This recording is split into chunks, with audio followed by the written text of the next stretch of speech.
আল্লাহ তাআলা জানায় দিবেন কোনটা হালাল, কোনটা হারাম, কোনটা বৈধ, কোনটা অবৈধ।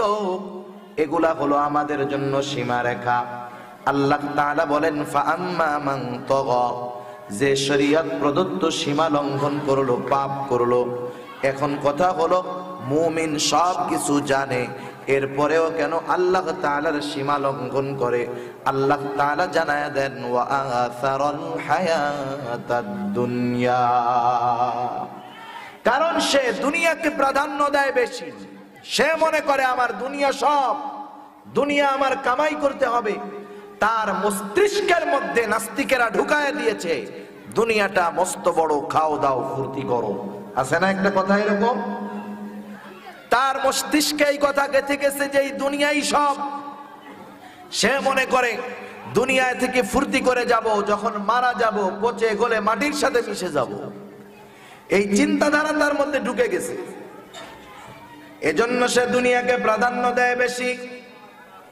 আর দুনিয়াকে প্রাধান্য দিতে গিয়া যখন অপরাধের মধ্যে শামিল হয়ে যায়, একটা সময় হয়তো এমনও কিছু অপরাধে জড়ায় যায় যেই অপরাধগুলার কারণে, যেই পাপগুলার কারণে তার ঈমান নষ্ট হয়ে যায়।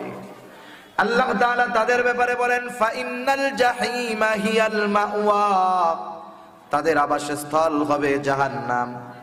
আর যেই মানুষগুলা দুনিয়াকে প্রাধান্য দেয় না, দুনিয়ার মধ্যে মন যা চায় তা করে না, আল্লাহ তাআলা তাদের ব্যাপারে বলেন ওয়া আম্মা মান খাফা মাকামা রাব্বিহি ওয়া নাহান নাফসা আনিল হাওয়া,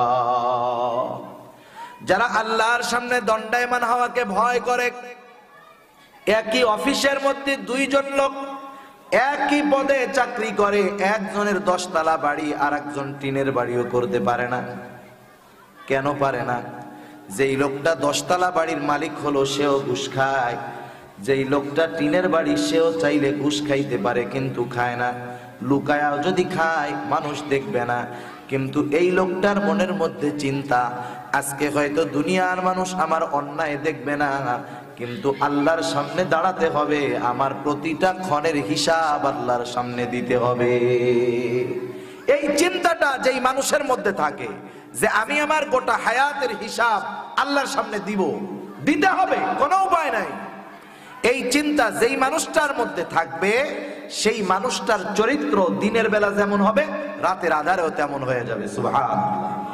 কারণ ওর তো চিন্তা এইটা যে আমারে সব অবস্থায় দেখেন কে? জোরে বলেন আল্লাহ দেখে, আমি যা করি সব দেখে। শুধু দেখে তা না,